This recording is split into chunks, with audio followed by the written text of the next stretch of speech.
Nous sommes sur Radio CHU, dans l'émission Un livre un jour, pendant laquelle Françoise vous raconte l'histoire du dernier livre qu'elle a lu. Il s'agit de Quand on n'a que l'humour, d'Amélie Antoine. Édouard est un clown triste.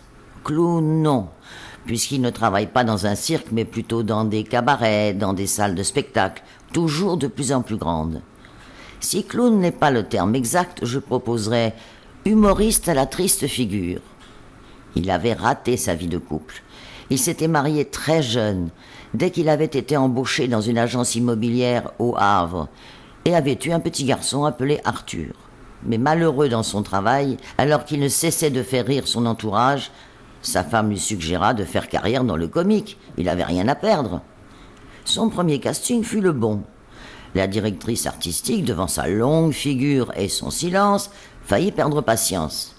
Mais quand il commença à lui raconter ses histoires, elle lui annonça « C'est pas mal, ça te dit de participer à la scène ouverte de dimanche ? On verra si tu sais faire rire le public. » C'est ainsi que tout avait commencé. Puis on lui avait proposé une prestation de 3 soirs par semaine, puis d'1 mois, puis il n'en pouvait plus de faire la navette entre Paris et Le Havre. Finalement, le temps qu'il passait avec sa famille était consacré à rédiger ses futurs sketchs et sa femme, lassée de ses absences, demanda le divorce en emmenant Arthur avec elle. Édouard ne s'en remettra jamais. Il avait un bel appartement à Paris où son fils venait le rejoindre pendant les vacances. Ce n'était que jeux, promenades, visite à Disneyland car l'enfant admirait Buzz l'éclair. Mais plus il avait de succès, moins Arthur venait le rejoindre. Un soir, après sa dernière représentation au Stade de France, il tenta vainement de le joindre au téléphone à 2 reprises. Et il ne comprenait pas quelle fâcherie avait pu les séparer. C'était un 1er avril, et après la représentation où il avait remporté un immense succès, il quitta la table où était réuni tout son staff. Les remerciant chaleureusement pour le travail accompli, il prit un taxi pour rentrer chez lui. Mais un énorme poids écrasait sa poitrine. Sa tristesse inhérente avait repris le dessus et il rêva.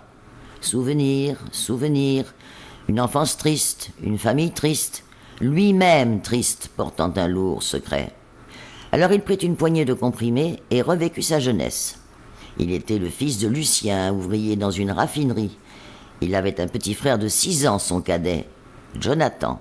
À la maison, quand le père était là, c'était le silence le plus complet. Ni rire, ni pleurs, interdiction de jouer aux billes. Sinon, il faudrait affronter le regard noir de Lucien. Il bégayait depuis la naissance de son petit frère. Et à l'école, on se moquait de lui, et en particulier Ludovic Grosmollard. Un jour, celui-ci le défia de venir avec lui jusqu'à la maison près de la pharmacie, dont on disait qu'elle portait malchance. 1, 2, la porte cède. L'escalier est avalé très vite. La chambre et puis la fameuse salle de bain maudite dont lui avait parlé Ludovic. Édouard passa doucement le long du mur, mais un cri le fit se retourner et Jonathan disparut sous ses yeux dans un trou de plancher. Son frère, à cause de lui, perdit l'usage de ses jambes pour de bon. Alors, tous les soirs, devant la famille réunie, il faisait un spectacle. Il se déguisait, se grimait, se maquillait avec le rouge à lèvres de sa mère, imitant parfaitement son père quand celui-ci râlait. Quelques notes de musique pour nous égayer.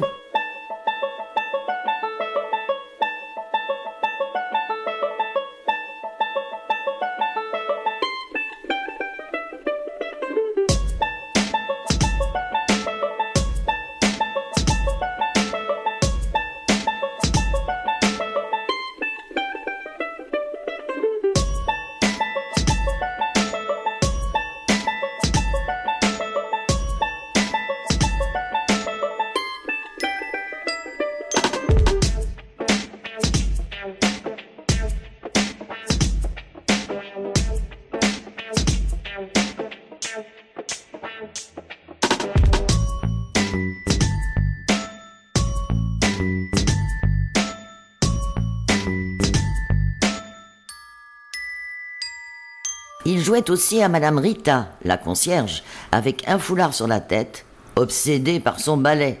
Tant et tant de choses qui faisaient glousser son petit frère. Quand plus tard les journalistes lui demandèrent d'où était venue cette vocation, il n'osera jamais avouer que c'était à l'automne 1981, quand il avait voulu rendre l'enfance de Jonathan la plus joyeuse possible.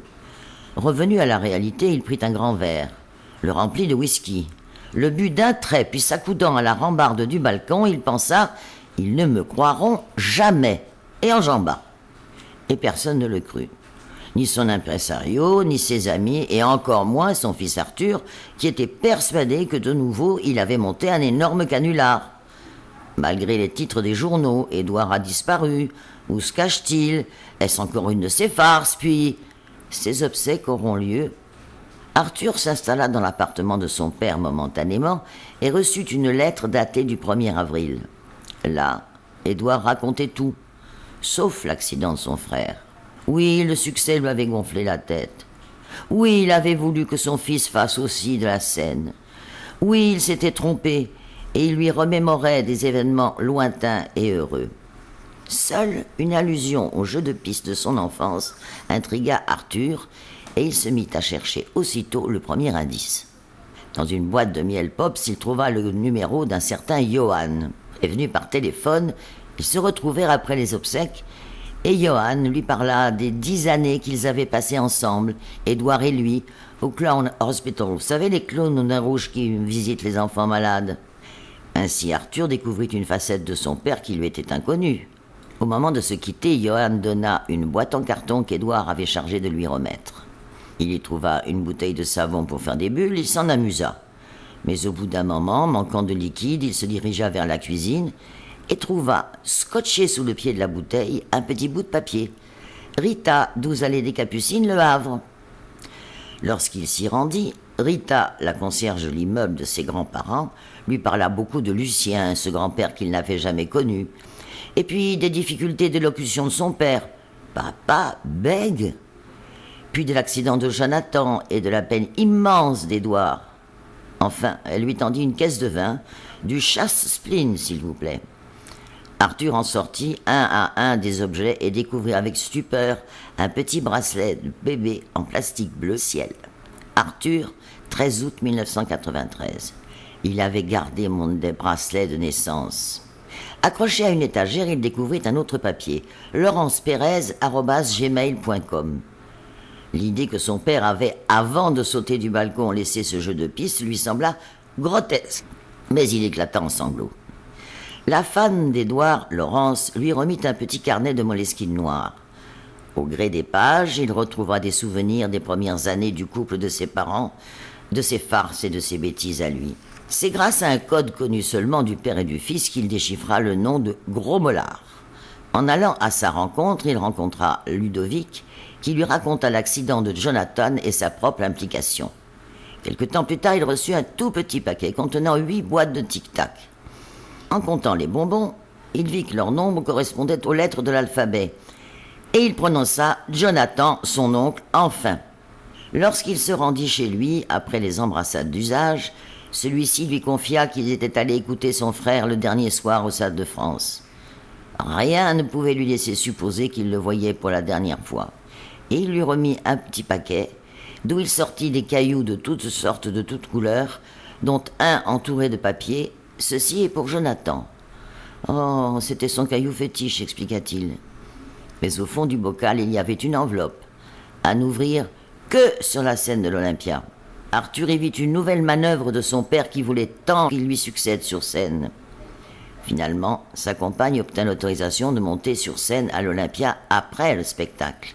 Là, debout devant une salle vide, pendant qu'il dépliait lentement la lettre, une musique s'éleva le replongeant dans ses souvenirs d'enfance avec son père.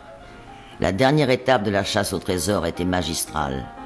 La lettre, une déclaration d'amour à son fils qui se terminait par « Je suis très fier de toi, sacré papa ».